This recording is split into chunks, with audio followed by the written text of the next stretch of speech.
Bismillahir Rahmanir Rahim. Alhamdulillahi Rabbil Alameen. Wassalatu wassalamu ala Sayyidina Rasulillah. Wa ala alihi wa sahbihi at-tayyibin at-tahirin. Lillahi ta'ala, correct your intentions. I ask Allah ta'ala to make this easy for me and for you. قال المؤلف رحمه الله, said the author, may Allah have mercy upon him. وما يوجد من الألم في المضروب عقيب ضرب إنسان. Any pain that exists in a beaten one after someone's beating, someone's beating him. والانكسار في الزجاج عقيب كسر إنسان. And the breakage in glass after some person's breaking it. وما أشبهه, and the like. كل ذلك مخلوق الله تعالى. All of that is the creation of Allah. Exalted is He. لا صنع للعبد في تخليقه. The slave has no making in creating it, in its creation, with a capital C. The slave has no making in its creation. So, the author, An-Nasafiyyah, rahimahullah, he's still talking about the case of khalqu af'ali al-ibad, the creation of the deeds of the slaves. That's a mas'ala, that's a case in Aqidat. It's a case under the topic of what? Qadar, under the topic of Qadar. Because the creation of the deeds of the slaves, when you believe that Allah is the creator of the deeds of the slaves, then you believe in the Qadar. And when you don't believe that, then you don't believe in the Qadar. Some people denied the Qadar, destiny, and this denial for them is a base. It's a fundamental from which there are several cases. Several deviant cases stem from this fundamental deviance. The fundamental deviance here is denying destiny. And then there's some branches from there. One of them is what we talked about, the case of istita'ah, ability. The right belief is you're unable to do something in reality until you do it. The wrong belief is that you are in reality able to do something before you do it. Because that's a way to say you create your own deeds. That's a case, we covered it. Here's another case, which is basically the case of cause and effect.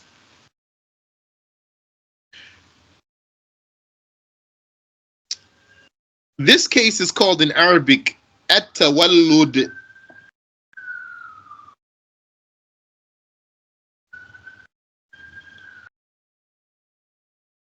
At-tawallud. So it means a generated effect. That's why I'm saying cause and effect. Or someone might say like snowball effect or the domino effect. How one thing leads to another thing.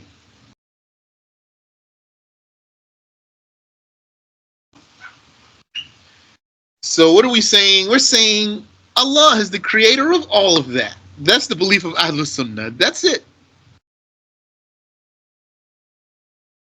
So really the case of Tawallud is not from Ahlus Sunnah. It's from the Mu'tazilah. Here the author has to mention this to refute the Mu'tazilah. So because they said the wrong thing, the scholars had to clarify this issue. So he said, whatever pain exists in someone beaten after a person's beating him, and whatever exists of breakage or shattering in glass after some person's breaking the glass, and the like if you had a row of dominoes and you tipped over the first one and then all the subsequent dominoes fell down, or you had a small snowball and you rolled it down the hill and it got bigger and bigger as it accumulated snow on its way down. كل ذلك مخلوق الله تعالى. All of that is the creation of Allah. The slave has no hand, has no making. لا صنع للعبد في تخليقه. The slave has no making in its creation, with a capital C, meaning in its being created.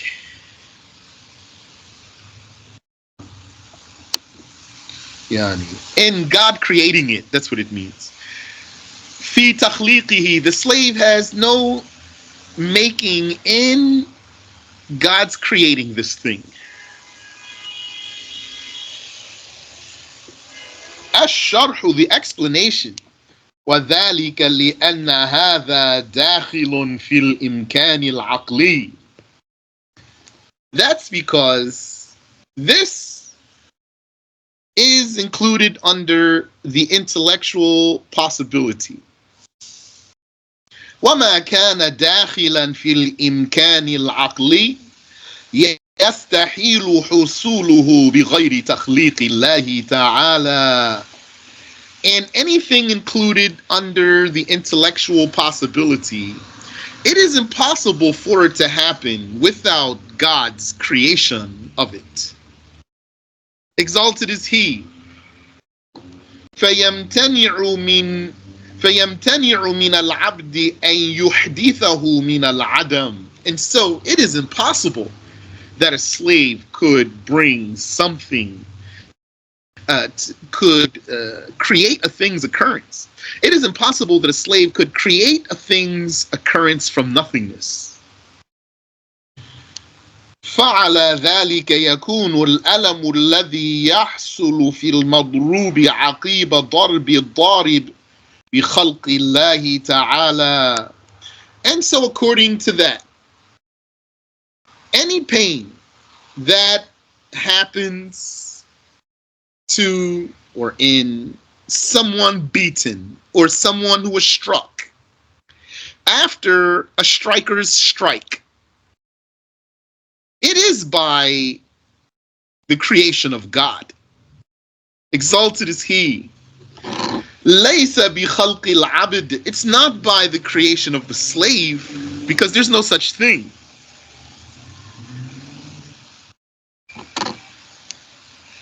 وَكَذَلِكَ الْإِنْكِسَارُ فِي الزُّجَاجِ عَقِيبَ كَسْرِ إِنسَانٍ. And likewise, breakage in glass or shattering in glass after some person's breaking it. فهو إنما يقع بتخليق الله تعالى. It merely occurs by the creation of God. Exalted is He. ليس من العبد بمعنى الإحداث من العدم. It is not from the slave with the meaning of creating its occurrence from nothingness. وَكَذَلِكَ مَا أَشْبَهَهُ كَالْمَوْتِ عَقِيبَ الْقَتْلِ. And likewise, what resembles that, like death after killing. Differentiate between those, and this is going to come up in the text here. Differentiate between killing and death. What's killing? Killing is the act of the killer. What's death? Death is the attribute of the dead one. Those two different things.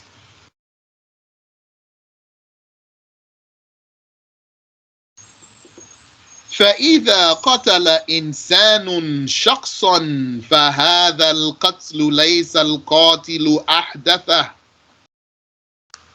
And so if someone killed another, then this killing, the killer is not the one who created its occurrence. بمعنى الإخراج من العدم. Yani, what's being denied here is that the killer brought the killing out of nothingness. بل هو بفعل الله تعالى وتكوينه. Rather, that killing is by the doing of God, exalted is He, and His creating its existence. وذلك لما ثبت أن الله تبارك وتعالى هو المنفرد بالإحداث من العدم إلى الوجود. And that is because of what is confirmed, that Allah Tabaraka wa Ta'ala, He is unique in event creating, in creating events from nothingness. Yani, in, creating events, event creating, ihdath.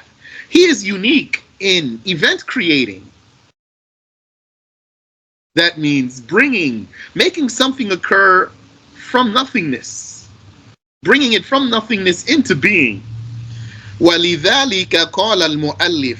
That's why the author said, لَا صُنْعَ لِلْعَبْدِ فِي تَخْلِيقِهِ. The slave has no making in its creation, with a capital C. قال المؤلف رحمه الله, said the author, may Allah have mercy upon him, وَالْمَقْتُولُ مَيِّتٌ بِأَجَلِهِ. And the killed is dead by or at his, so this bat, you could translate this bat as at his appointed time, at his appointment, yani his appointed death time. The killed is dead at his appointed. There's a difference between what? Maqtul wa mayyit, killed and dead. So one of them is broader than the other. But these two words are important here. They are put there deliberately. The killed is dead at his appointment. الشرح الأجل هو الوقت المقدر لموته. The explanation is that the ajal, the appointment, with a capital A, yani, that's something that we believe in as Muslims. So we believe in al-ajal, the appointed death time.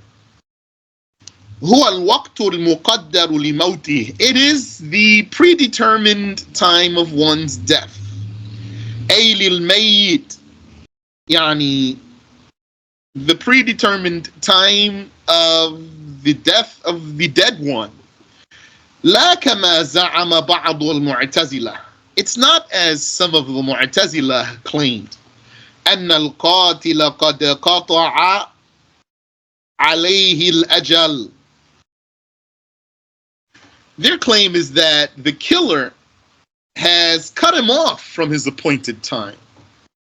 The killer cut him off from his appointment. That's blasphemy. ودليل أهل الحق على ما قالوا أن الله تعالى قد حكم بآجال العباد على ما علم من غير تردد. And the proof, يعني, the argument of the people of the truth, the response of the people of the truth to this deviance is that they said that God, exalted is He, has ruled for the appointments of the slaves' appointments, in accordance with His knowledge, without any hesitation. وَبِأَنَّهُ إِذَا جَاءَ أَجَلُهُمْ لَا يَسْتَأْخِرُونَ سَاعَةً وَلَا يَسْتَقْدِمُونَ. So that's one thing that the people of truth argued or this argument was one proof of the people of the truth. The Shaykh says here, وَدَلِيلُ أَهْلِ الْحَقِّ, the evidence of the people of the truth for what they said is, now actually here Shaykh gives two things, two proofs. One of them is an argument that's just summarized here. This is just the statement, which can be unraveled into its argument properly, which is that Allah Ta'ala has ruled, preordained, the death appointments for his slaves according to eternal knowledge, unchanging knowledge, and without any hesitation. So that claim right there, which is a true claim, we're able to defend that and argue that. So that's one proof for the people of the truth. And وَبِأَنَّهُ, and they argued by an ayah of the Quran, an ayah that says, إِذَا جَاءَ أَجَلُهُمْ لَا يَسْتَأْخِرُونَ سَاعَةً وَلَا يَسْتَقْدِمُونَ. When their appointments come, they are not delayed for a moment, nor are they forwarded or advanced. So they have an argument and they have an ayah from the Quran. واحتجت المعتزلة بالأحاديث الواردة في أن بعض الطاعات يزيد في العمر. And the Mu'tazila, they argued by using the hadiths that came that mentioned that some acts of worship increase one's lifespan. Some acts of worship increase one's lifespan. So that means they're saying if one's lifespan could be increased, then that means that it's possible that he has more than one death appointment, or that he would miss it. He would miss his death appointment or be cut off from it. وَهُوَ مَا وَرَدَ فِي صَحِيحِ مُسْلِمٍ وَغَيْرِهِ. And that is what came in Muslim's authentic book and also was documented elsewhere. أَنَّ الْبِرَّ يَزِيدُ فِي الْعُمُرِ, that keeping ties with the relatives increases the lifespan.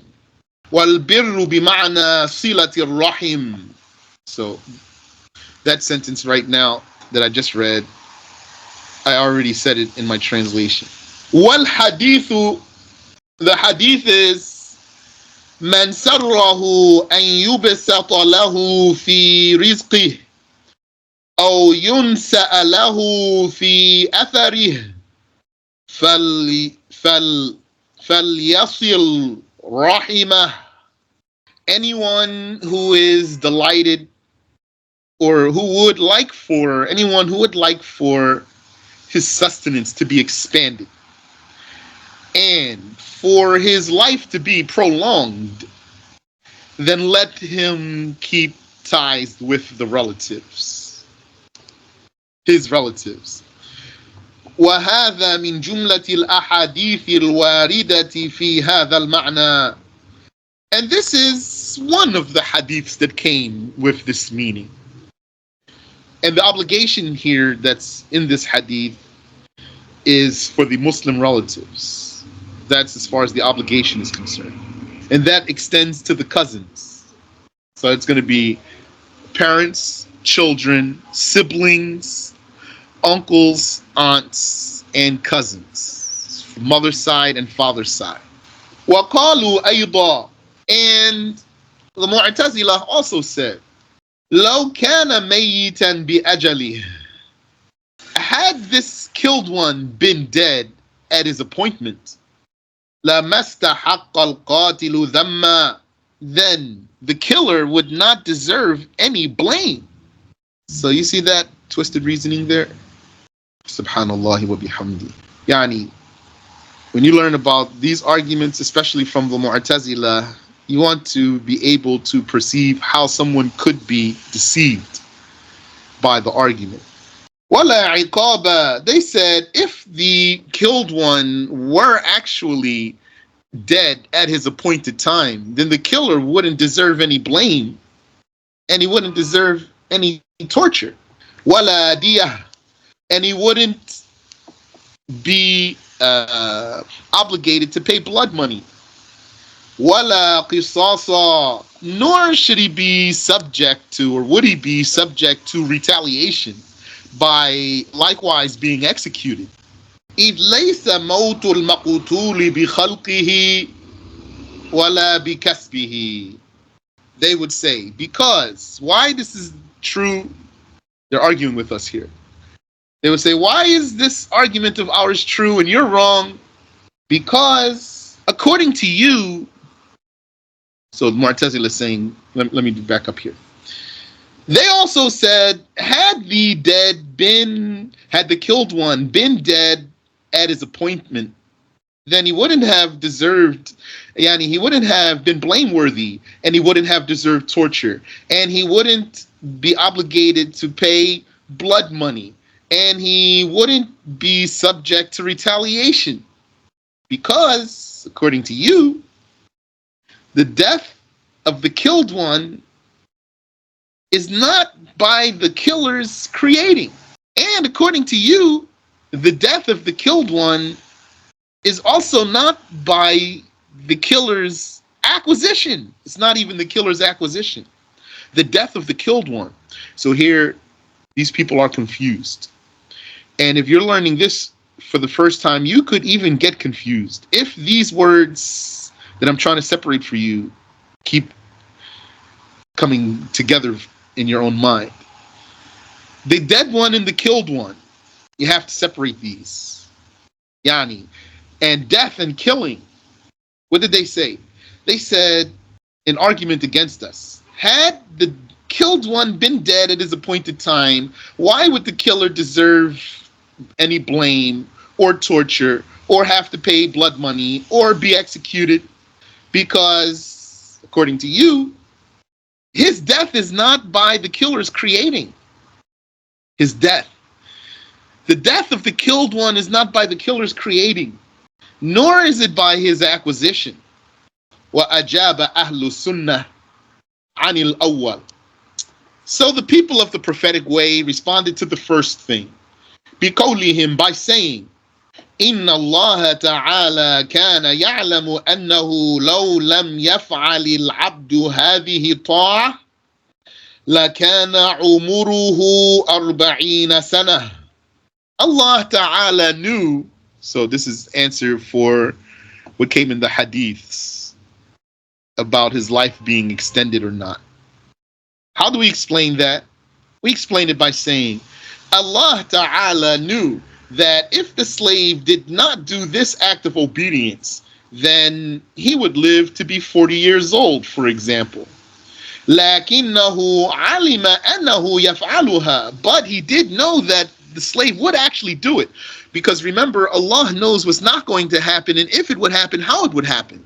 So Allah knows that if the slave were not to do this worship, then he would have lived to be 40 years old. But he knows that he will do it and therefore live to be 60 years old, for example, or 70 years old.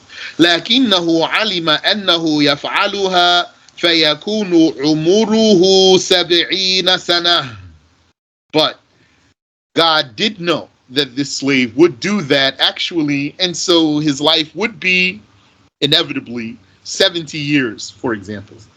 فَنُسِبَتْ هَذِهِ الزِّيَادَةُ إِلَى تِلْكَ الطَّاعَةِ بِنَاءً عَلَى عِلْمِ اللَّهِ تَعَالَى.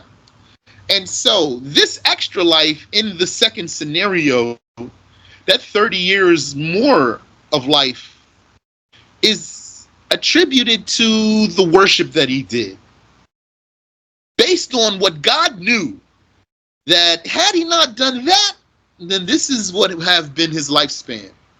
أَنَّهُ لَوْلَاهَا لَمَا كَانَتْ تِلْكَ الزِّيَادَةِ. God knew that had it not been for this worship, then that extra life would not have been. So that's not a proof for being cut off from your appointment. وعن الثاني أن وجوب العقاب والضمان على القاتل ta'abbudi. And they responded to the second thing about this killer being blameworthy and deserving torture and having to pay blood money and deserving retaliation, which is execution. What was their answer for that? Why is he blameworthy? They said the obligation of punishing this person, this killer, the obligation of punishing this killer, and the obligation of him having to pay something, yani, the obligation of this killer paying for what he did, it is ta'abbudi. It's a worship. It is, what's the word I'm looking for? It is compliance to a directive. Doing this is compliance to some directive, which is the command of God. Yani, if someone killed someone, then do this. He has to do this and do that. And you, Caliph, you have to do to him this and that, for example. And you, family, if you want, you can do this and that. These procedures is not because the killer created the death. It's because the killer did something that, yani, which is his action led to someone's death. And there are religious rules linked to someone who does that. لارتكابه المنهي وكسبه الفعل الذي يخلق الله تعالى عقيبه الموت بطريق جري العادة. This procedure is because of the killer committing the prohibition and because of the killer acquiring the action by which Allah creates the death. Not the killer creates the death. The killer did the action by which Allah creates the death naturally. That means, for example, if he strangled him, if he stabbed him, if etc., if he shot him in the head, or he slit his throat, or he drowned him, so he died naturally. Naturally means as a result of what the killer did to him. That was normal result. فَإِنَّ الْقَتْلَ فِعْلُ الْقَاتِلِ كَسْبًا وَإِنْ لَمْ يَكُنْ خَلْقًا. Indeed, the killing is the act of the killer as an acquisition of his, even if it's not a creation of, yani, it's not a creation of his. So, what helps you to understand this well is if you follow the Maturidi way. Didn't the Maturidi say, Allah Ta'ala, He has an attribute called creating? How we knew that? Because He is the creator. And He has also an attribute called power. How we knew that? Because He is powerful. The Maturidi said, we don't say like the Ash'ari say that He creates by His power. We say He creates by His creating. And He's powerful by His power. This way of the Maturidis here, do it here. So you say, the killer, he's the one attributed with killing. And the dead, he's the one who's attributed with death. And then you don't mix up some things like that. قال القاضي ابن رشد الجد في كتاب المقدمات.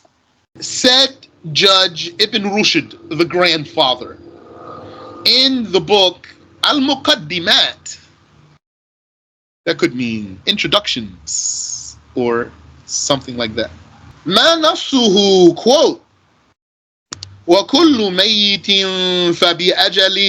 فبأجله يموت. And every dead one, it is at his appointed death time that he dies. مات حتف أنفه أو مات مقتولا. Whether he died because his life expired or he died slain.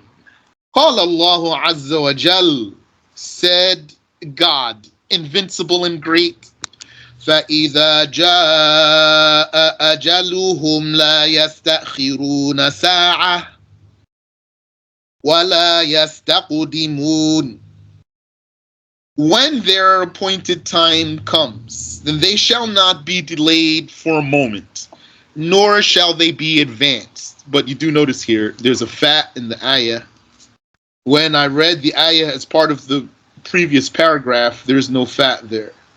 And Sheikh Samir taught us that it is valid to cite an ayah like that. It could be done to cite the ayah without the fa or the wow sometimes. That's the 34th verse of Surah Al-A'raf. هَذَا قَوْلُ أَهْلِ سُنَّةِ. This is the saying of the people of the prophetic way. وَذَهَبَتِ الْقَدَرِيَّةُ مَجُوسُ هَذِهِ الْأُمَّةِ إِلَىٰ أَنَّهُ قُتِلَ فَلَمْ يَسْتَوْفِ أَجَلَهُ. And the position taken by the Mu'tazilah, the outcasts, those who are the Majus of this nation, the fire worshippers, the Persian fire worshippers of this nation, they took the position that he was killed and therefore he did not make his appointment. He was killed and therefore did not make his appointment.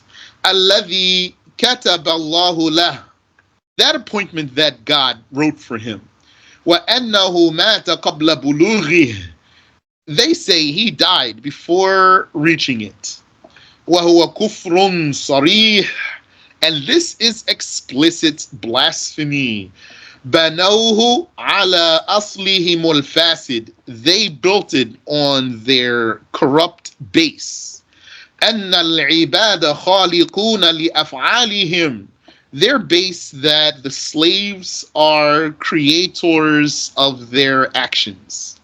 فَجَعَلُوا مَوْتَ الْمَقْتُولِ مِنْ فِعْلِ الْقَاتِلِ. And so, in their confusion, they made the death of the killed one the act of the killer. So once you separate all these things, well, then this is clear. But if you haven't separated these things well, this is not clear. Yani, this here. They made Maut al-Maqtuli min fi'li al-Qatil. They deemed the death of the killed one to be the act of the killer. So when all those elements are not properly separated for you, then the problem with this is not clear for you. وَقَدْ عَلَمَ اللَّهُ تَبَارَكَ وَتَعَالَى عِبَادَهُ الْمُؤْمِنِينَ أَنَّ قَائِلَ هَذَا وَمُعْتَقِدَهُ كَافِرٌ.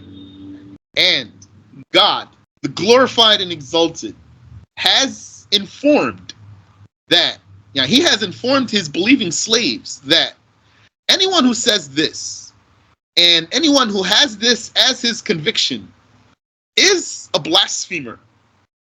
بِقَوْلِهِ تَعَالَى. When he, the exalted, said, أَلَمْ تَرَ إِلَى الَّذِي حَاجَّ إِبْرَاهِيمَ فِي رَبِّهِ أَنْ آتَاهُ اللَّهُ الْمُلْكَ. Do you not know, O Muhammad, about he who argued with Abraham about his Lord? He who argued with Abraham about Abraham's Lord? Because Allah gave him dominion, because Allah made him the king. He was arrogant. He thought he was entitled. إِذْ قَالَ إِبْرَاهِيمُ رَبِّيَ الَّذِي يُحْيِي وَيُمِيتُ. When Abraham said, my Lord is he who creates life and creates death. قَالَ أَنَا أُحْيِي وَأُمِيتُ. He said, I create life and I create death. So then he brought two people from his dungeons or his prisons, and he killed one and set the other free to demonstrate his point, which is not really a demonstration of his claim. So Abraham responded to him. قال إبراهيم فإن الله يأتي بالشمس من المشرق. Abraham responded to him by then shifting to something he wouldn't be able to claim. Abraham made a claim, which is a true claim, and in that man's arrogance, he made the same claim as a way to debunk Abraham's claim. So, since that was his style, then Abraham shifted to another claim that one wouldn't be able to. So he said, God does indeed bring the sun from the east. فَأْتِ بِهَا مِنَ الْمَغْرِبِ. Bring it from the west. فَبُهِتَ الَّذِي كَفَرَ. And then the one who committed blasphemy was dumbfounded. He was perplexed and baffled. He didn't know what to say. That's one of the proofs for the intelligence of the prophets. If you teach someone the book of obligatory knowledge, and then you talk about the attributes of the prophets, and it's mentioned in there that amongst their attributes is intelligence, then this is one of the cases you could mention if you wanted to, as a demonstration of that, as explanation for that. So what did Allah say about this one who claimed that he created the death and the killed one? Because he said, Ana uhyi wa umit, I create life and I create death, and then he murdered a man. Allah said that he kafar, he committed blasphemy. So the Shaykh is saying Allah informed his believing slaves that the one who believes that the killer is the one who creates death and the slain one is a kafir. Here in this ayah. That's the 258th verse of Surah Al-Baqarah. Intaha, end quote. قال المؤلف رحمه الله, said the author, may Allah have mercy upon him. وَالْمَوْتُ قَائِمٌ بِالْمَيِّتِ, and death stands in the dead. That means death is something real and confirmed in the dead. It's not merely the lack of life.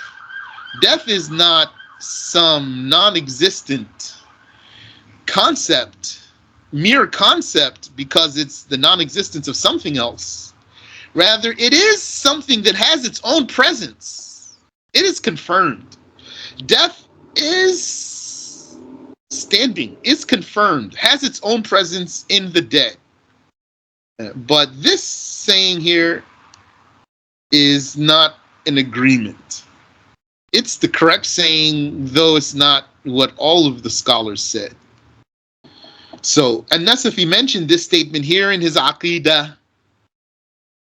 And so he means to say, this is the Aqidah.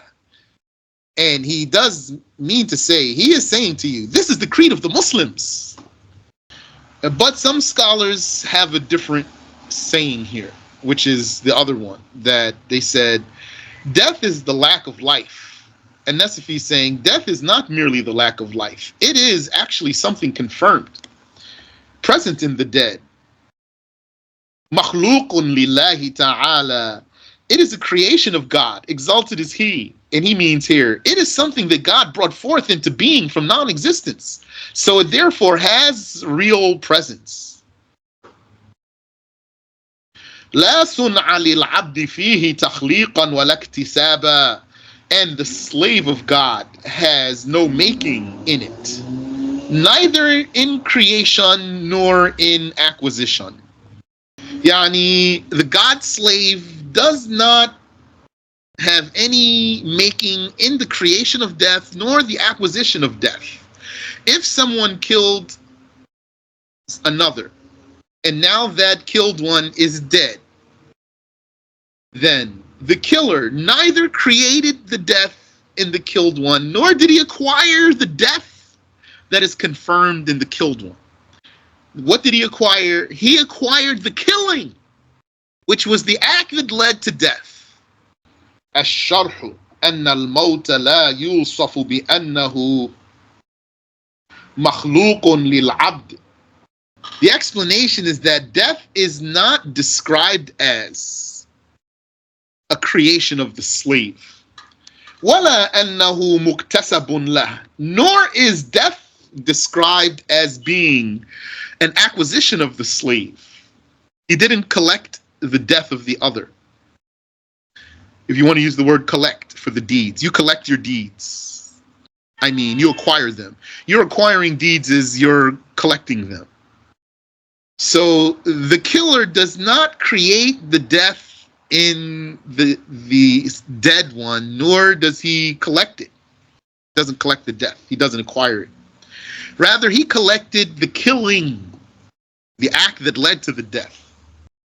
وَهَذَا لَا يَنْفِي أَنَّهُ مُكْتَسِبٌ أَسْبَابَهُ. This does not deny that the slave acquires the reasons for the death. He acquires the reasons, the cause for the death. فإن العبد يكتسب فإن العبد يكتسب أسبابه بالجرح والطعن والإحراق ونحو ذلك كالخنق. Indeed, the slave does acquire the causes of death, such as wounding and stabbing and burning and the like, such as strangulation. قال التفتزاني said, ومبنى هذا على أن الموت وجودي بدليل قوله تعالى. This is based on saying that, the author's statement is based on saying that death is present. Death has presence, as proven by God's saying, exalted is He, الذي خلق الموت والحياة, He who created death and life. Intaha, end quote. That's the second ayah of Surah Al-Mulk.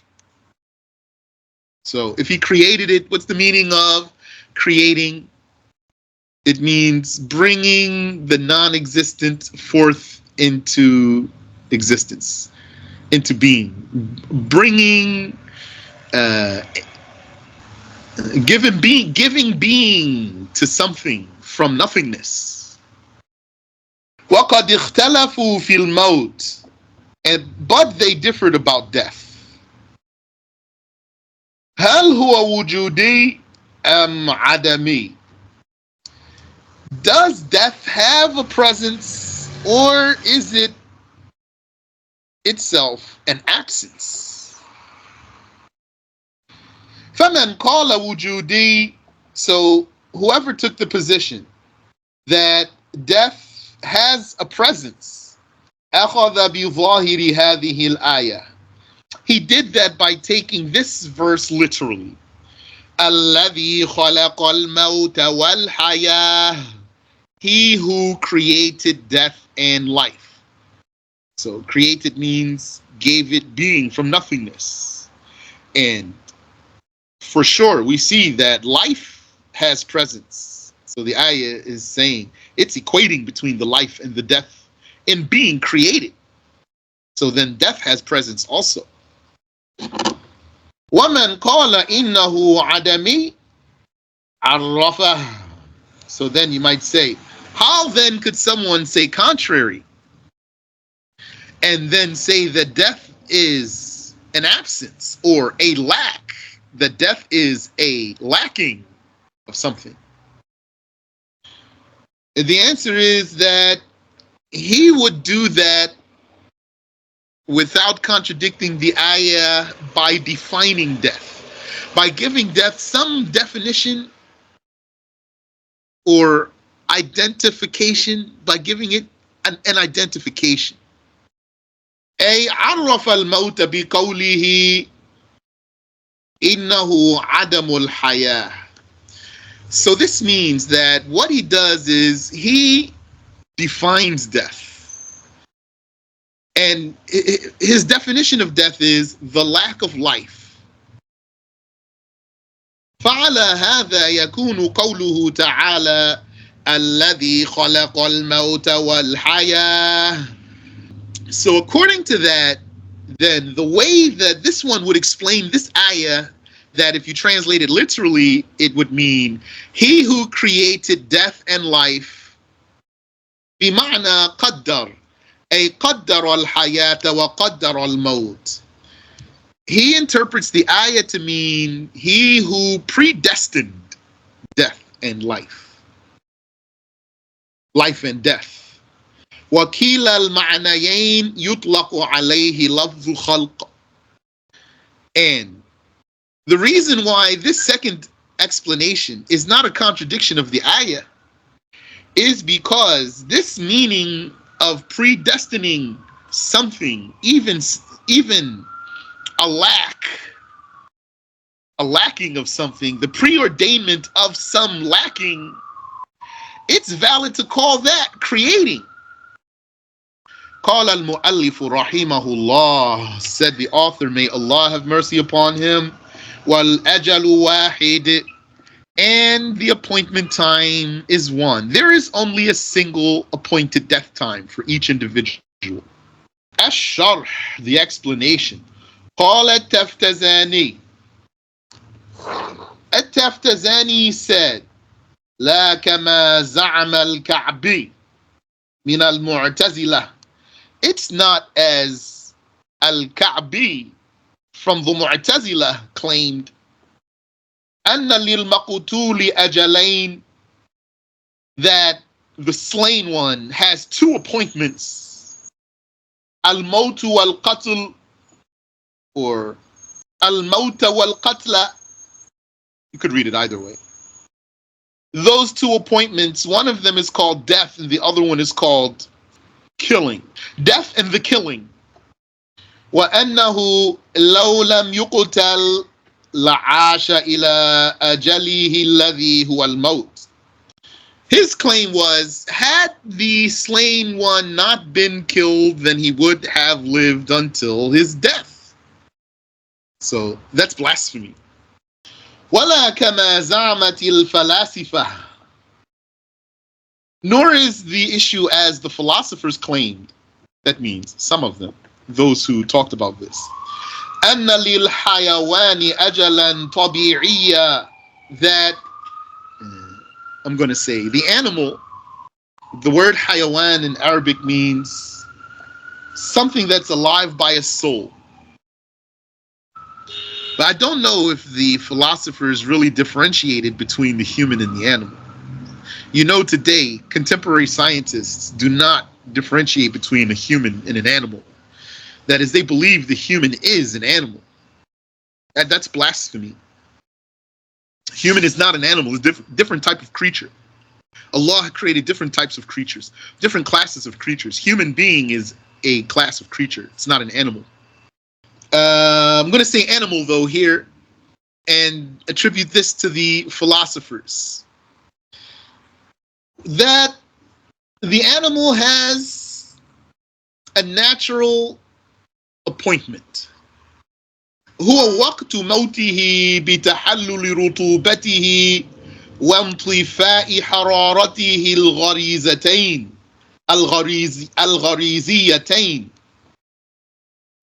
They say the animal's natural appointment is its death time that is due to the unraveling of this animal's moisture and the extinguishing of this animal's heat.